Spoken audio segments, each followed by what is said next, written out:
जोधपुर से अगली खबर। बहुचर्चित अनीता चौधरी हत्याकांड 11 दिन बाद नहीं हो पा रहा शव का पोस्टमार्टम। 6 टुकड़ों में बंटे शव के पोस्टमार्टम के लिए एम्स कर चुका है आगाह। अनीता चौधरी के परिजन विभिन्न मांगों को लेकर धरना दे रहे हैं। जाट समाज के लोगों के साथ धरना दिया जा रहा है। सर्व समाज के साथ आने पर भी नहीं बन पाई है सहमति। सीबीआई से जांच से लेकर सरकारी नौकरी और मुआवजे पर परिजन अड़े हुए हैं।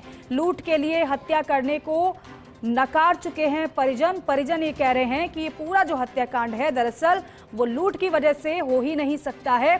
इस पूरे हत्याकांड की कहानी कुछ और ही है और इसलिए अभी भी नाराज हैं परिजन। और शव का अभी तक, या फिर यूं कहें कि शव के टुकड़ों का अभी तक पोस्टमार्टम नहीं हो पाया है। 11 दिन बीत चुके हैं लेकिन अभी भी परिजन नहीं माने हैं। रेजिडेंट एडिटर हमारे राजीव गौड़ हमारे साथ जुड़ रहे हैं। राजीव, ये बताइए परिजन क्यों नहीं मान रहे हैं? प्रशासन की तरफ से क्या समझाइश के प्रयास किए जा रहे हैं? क्योंकि जैसे जैसे दिन और ज्यादा बीतेंगे तो पोस्टमार्टम में दिक्कत आना तो फिर लाजमी है।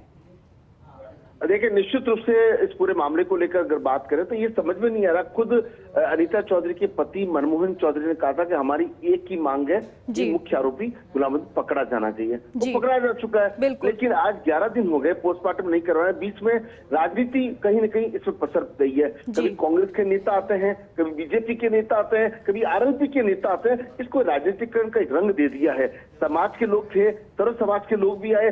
11 दिनों तक कोई नतीजा नहीं निकला वार्ताओं का। लेकिन कुल मिलाकर के अगर इस पूरे मामले को देखें तो मुख्य आरोपी को पकड़े जाने के बाद तफसील से जो जानकारी की, उनकी मामले की सीबीआई जांच की मांग है। जिसने हत्या की वो पकड़ में आ चुका। अब इसके अंदर और कौन है कौन नहीं है, ये इन्वेस्टिगेशन में सामने आने के बाद में ये सरकार को लगता है, ये सरकार का ऊपर निर्भर कर चीफ सेक्रेटरी और डीजी और साथ में मुख्यमंत्री और सरकार को लगता है कि उसके बाद फैसला होना था सीबीआई का। दूसरा, वो मुआवजे की मांग को लेकर अड़े हुए हैं, लेकिन इसको लेकर अभी तक सहमति नहीं बन पाई है। जो जिस तरीके से आरएलपी के जो सुप्रीमो है उन्होंने भी इस पे बयान दिया है, वो नागौर भी जाकर के आए हैं, लेकिन कुल मिलाकर के कोई नतीजा नहीं निकला। देखिए, एम्स की ओर से साफ कहा गया कि अगर ज्यादा दिन तक इसको ऐसे रखेंगे तो सबूत नष्ट हो जाते हैं। उसके साथ नशे क्या पिलाया गया, कैसे उससे पहले और क्या हरकत की गई, कई चीजों का खुलासा होना है। ऐसे में सबूत नष्ट होने का खतरा रहता है। पुलिस प्रशासन अपनी कोशिश करके थक चुका है। लेकिन राजीव, ये तीनों बातें फिर अलग अलग हो रही है। पहली आप बता रहे हैं कि राजनीतिकरण भी हो रहा है पूरे मामले का। दूसरा ये भी है कि परिजनों की कई मांगे भी हैं, उन मांगों पर सहमति नहीं बन पा रही है। तीसरा ये भी है, परिजन ये भी कह रहे हैं कि सिर्फ लूट के इरादे से हत्याकांड को अंजाम नहीं दिया गया होगा। लेकिन फिर कैसे आगे फिर बात बढ़े?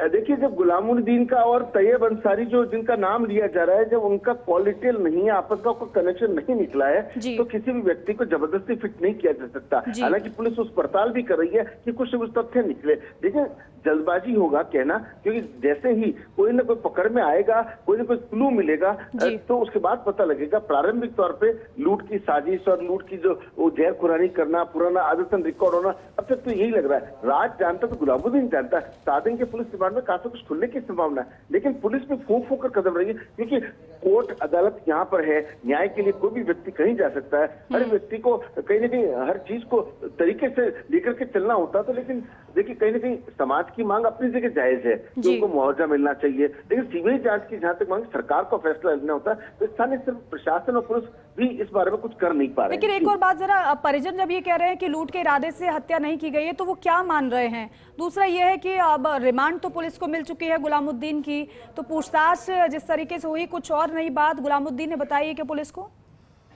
देखिए, कथित रूप से अगर बात करें, कथित रूप से तैयब अंसारी का नाम लिया जा रहा है, लेकिन मैं तो वो जो बोल रहा है उसको सच्चाई नजर आ रही है, न उसको प्रामाणिक तौर पे कुछ कहा जा रहा है, तो बहुत जल्दबाजी होगा। लेकिन हाँ, रिमांड में आदमी टूटता है, अब उसके टूटने का इंतजार करना पड़ेगा। और तब तक अगर मामला वैसे माना जा रहा है कि आज शायद सहमति बन सकती है और कहीं ना कहीं सरकार को प्रस्ताव बनाकर भेजा जा सकता है, जिसकी सीबीआई की जांच की मांग कलेक्टर की ओर से सीबीआई जांच की मांग कराई जा सकती है। कुछ और लोग शामिल हो सकते हैं और ये भी हो सकता है सरकार को ये भी मुआवजा देना नहीं देना सरकार का होता है, तो सरकार डिसीजन लेकर कलेक्टर अपनी ओर से प्रस्ताव बनाकर के भेज सकता है। इस आज संभावना है कि आपस में सहमति बन जाए। ठीक है, बहुत शुक्रिया इस पूरी जानकारी के लिए, बातचीत के लिए।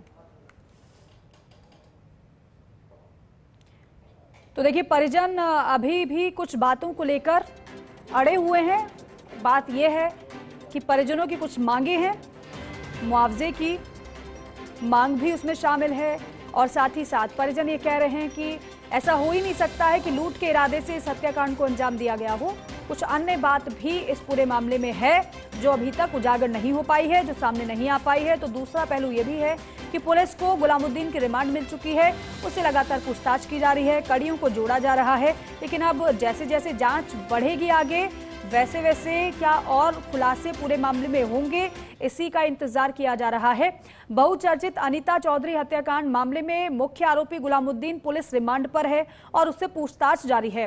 सूत्रों के अनुसार जानकारी यह है कि गुलामुद्दीन हत्या के बाद 29 अक्टूबर को जोधपुर से अहमदाबाद के शाहीन बाग में रुका था और 30 अक्टूबर को मुंबई पहुंचा, लेकिन उसके बाद वापस लौट आया और अपने साथ रखे कपड़े और बैग जोधपुर में छोड़कर 31 अक्टूबर की रात को वापस मुंबई की ओर निकल गया।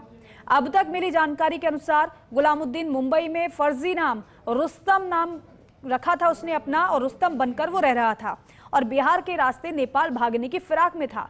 इसके लिए उसने ट्रैवल एजेंसी से फर्जी नाम से ट्रैवल टिकट भी बुक कराया था, लेकिन कमिश्नरेट पुलिस ने गुलामुद्दीन को नेपाल भागने से पहले ही हिरासत में ले लिया, क्योंकि टीमें कई जगह पर भेजी जा चुकी थी। जहां जहां पर पुलिस को शक था कि यहां फरार हो सकता है गुलामुद्दीन, वहां वहां पर टीमें पहुंची थी और महाराष्ट्र से गुलामुद्दीन को पकड़ लिया गया था।